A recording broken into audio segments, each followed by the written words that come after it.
Your toddler follows every instruction. Go get your shoes. They go. Where's your nose? They point. Can you bring me the book?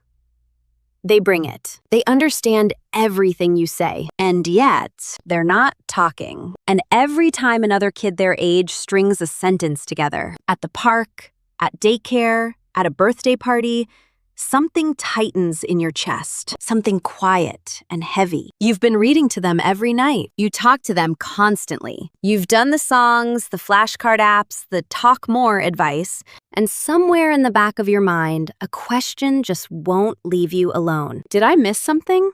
Here's what I want to tell you right now.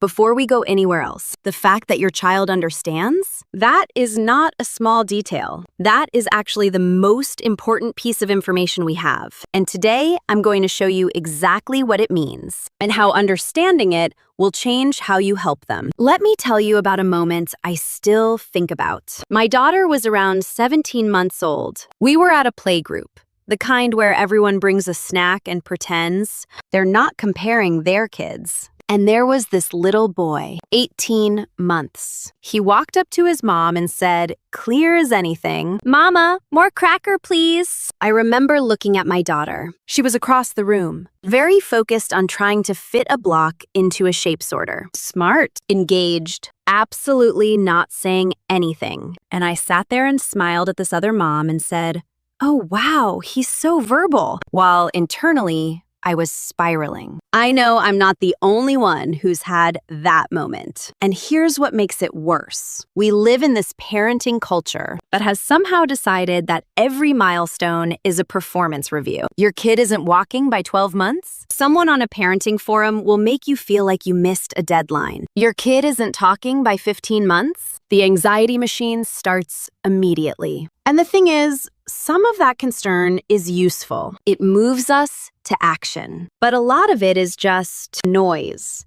Cultural pressure wearing the costume of expert advice. And it's making a lot of good parents feel like they're failing when they're actually doing fine. Here's what I know now that I didn't know then. If your child is understanding you, really following along, really tracking what you're saying, that matters more than most of us realize, and it changes what we should do next. Okay, so here's where things get genuinely interesting. Speech therapists, and I've talked to quite a few of them since that playgroup moment, divide language development into two completely separate skills. The first is receptive language. That's understanding, following directions, recognizing names of things, responding to questions.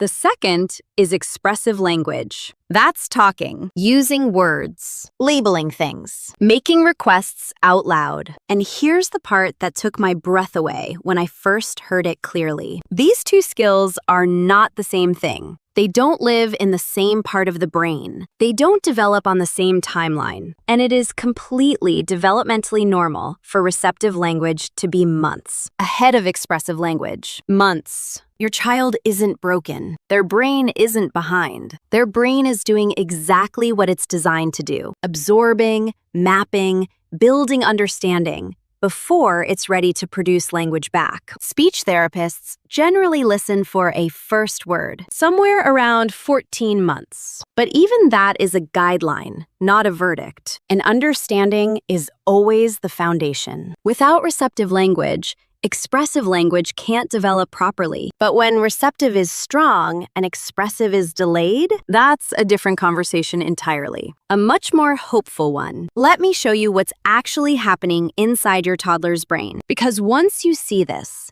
the whole picture shifts. Understanding language receptive processing involves brain circuits that are relatively early to develop. Your child's brain has been building a map of words and meaning since before they were born. Research, including work from linguists like Dr. Patricia Kuhl at the University of Washington, suggests that babies begin responding to the sound patterns of their native language in the womb. Not words yet, rhythms, patterns, music. By the time your child is 6 months old, their brain has already started specializing, tuning in to the specific sounds of the language they're surrounded by. So when your 18-month-old follows a 3-step instruction, their brain has been quietly building toward that for months, years almost. But producing language expressive output, that's a different circuit entirely. To say a word, your child's brain has to do all of this at the same time. Locate the right word from memory, organize the sounds that make up that word, send signals to the muscles of their mouth, tongue, and lips, coordinate breathing, and monitor whether what came out matches what they intended. All of that at once for one word. Dr. Joseph Ledoux's work on brain processing has helped researchers understand how much of what we do automatically as adults involves years of built circuitry. We forget that even simple speaking is the result of thousands of hours of practice running in the background. Your toddler is building that circuitry right now. And here's the important part. There are things we can do, completely natural things, good parent things that accidentally slow that process down. Not because we're doing something terrible, because no one explained the mechanism. And that's what I want to talk about next. Now, I'm going to walk you through 4 patterns, not mistakes. Patterns, because I don't think shaming anyone is useful here. These are habits that make complete sense until you understand what's happening underneath them. I've caught myself in every single one. And when I started changing them honestly, even just one of them things shifted. All right, here's the first one. Pattern 1. You're solving the problem before they have to ask. Picture this. Your toddler walks to the kitchen. They stand in front of the refrigerator and look at you. Maybe they reach toward it. Maybe they make a sound. And you, because you love them and you know them, you open the fridge and say, "You want your water?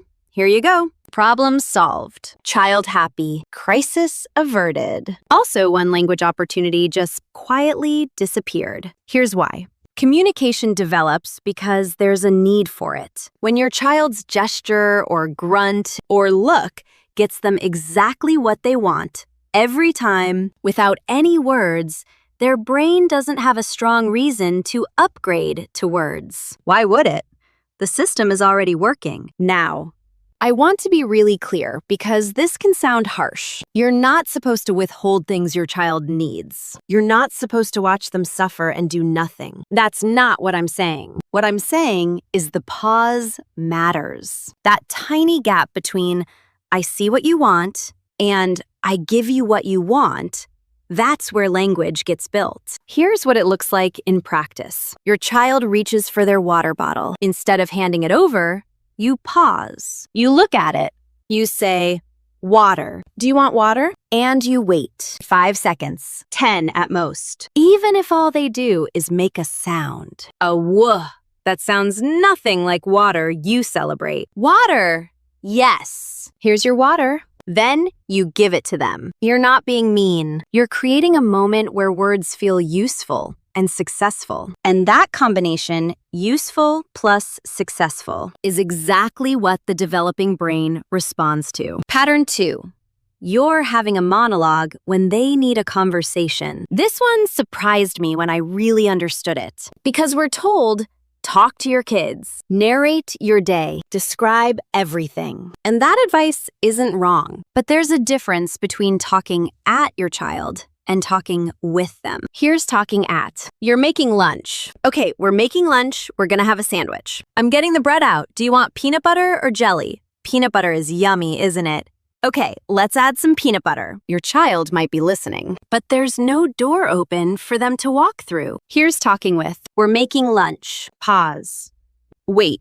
Even if they just look at you, what do you want? Pause. They point at the fridge. You pointed at the fridge. What's in there? Pause again. You're not interrogating them. You're leaving space. Space where their communication in any form can happen. Research in language development consistently finds something interesting here. It's not the number of words. A child hears that most strongly predicts language growth. It's the number of back and forth conversational turns they experience. The exchange, not the volume. Think of it like a tennis match. You hit something short and easy. You wait. They respond in any way they can. You respond back. That's the drill. That's what builds the language muscle. 5 of those exchanges over lunch, worth more than 5 minutes of narration. Pattern 3. You're correcting instead of reflecting. Your toddler points at the dog and says, "Da." They ask for baba when they mean bottle. They call every animal on earth woof woof. And you, trying to be a good teacher, say, "No, that's a dog. Can you say dog?" Duh. Dog. I get it. It feels like teaching. It feels responsible. But here's what just happened from your child's perspective. They took a risk. They tried to communicate, and the response they got was correction. Kids who experience frequent corrections to their early speech attempts often start talking less over time, not because they can't, but because their brain has learned that talking leads to failure. The approach that developmental research points to is called recasting, and it's beautifully simple. When your child says something imperfectly, you don't correct. You reflect the correct version back, embedded in a response that shows their communication worked.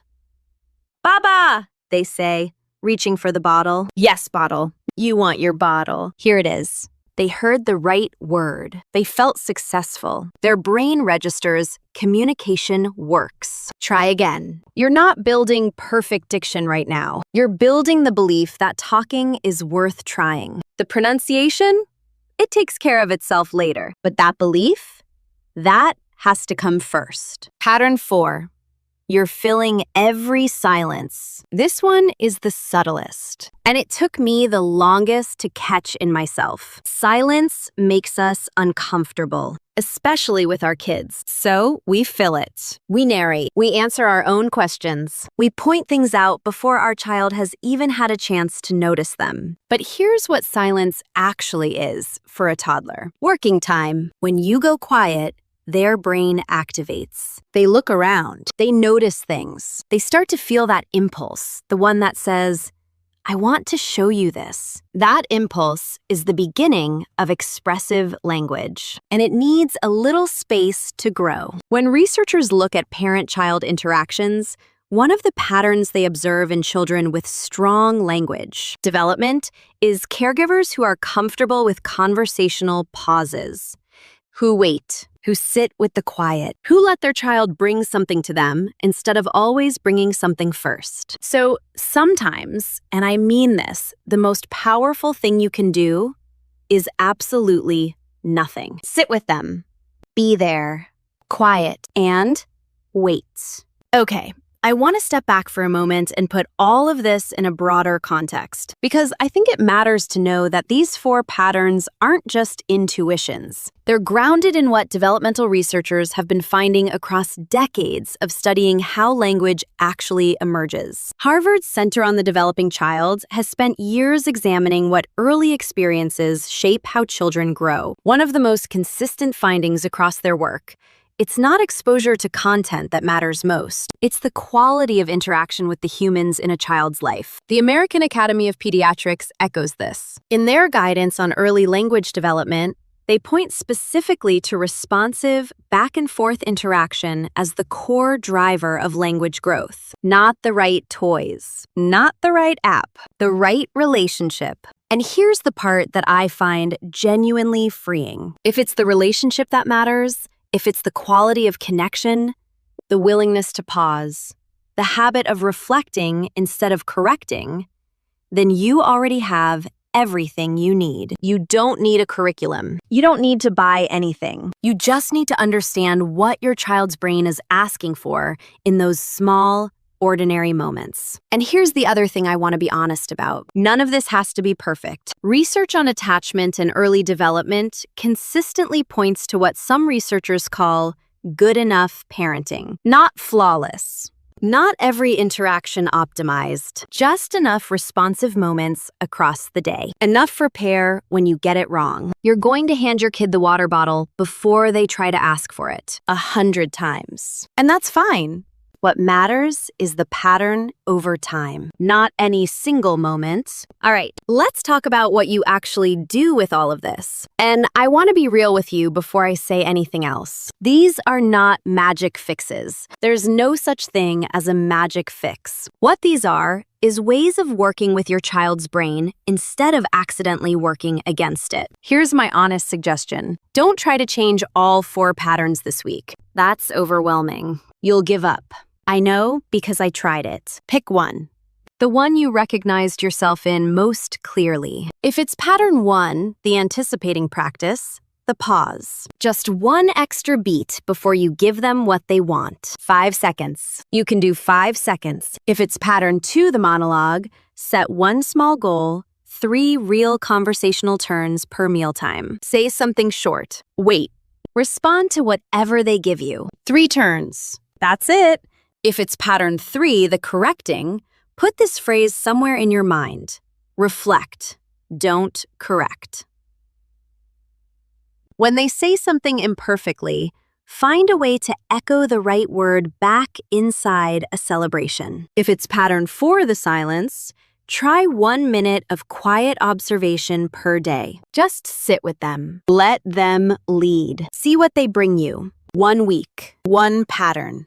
Small, focused, consistent. That will do more than a month of vague general trying. And I have to say this because I would want someone to say it to me. If your child is approaching 14, 15, 16 months without any words at all, please talk to your pediatrician. Not because something is definitely wrong, but because early support is genuinely valuable. And a speech-language pathologist can see things in 20 minutes that take us months to figure out on our own. In the U.S., early intervention programs for children under 3 are often available at no cost. The CDC has a state-by-state resource finder that can help you find what's available near you. Getting an evaluation is not an admission of failure. It's a parent saying, I see my child. I'm paying attention, and I want them to have every possible support. That's not failure. That's exactly right. I want to close with something I really mean. You watching this video, you reading about this, you thinking about this at 11 at night, that's not anxiety. That's love doing its job. The parents I've seen have the best outcomes for their kids are not the ones who got everything right from the beginning. They're the ones who stayed curious, who adjusted, who looked at their child and thought, I want to understand what you need. That is already you. That's what you're doing right now. Your child doesn't need you to be a speech therapist. They don't need you to be perfect. They need you to be present, responsive, willing to pause and wait and try again. Here's what I keep coming back to. Your child is doing the hard, invisible work of learning how to share themselves with the world. They're building the architecture of language out of every single interaction they have with you, every pause you create, every reflection instead of correction, every time you sit quietly and wait for them to bring something to you. That's not small. That's actually everything. You're not raising a milestone chart. You're raising a human who is, right now, in this exact season, learning that their voice matters. Because you're showing them it does. And connected, present, curious about their kid, that's exactly what you are. Thanks for being here. I'll see you next time.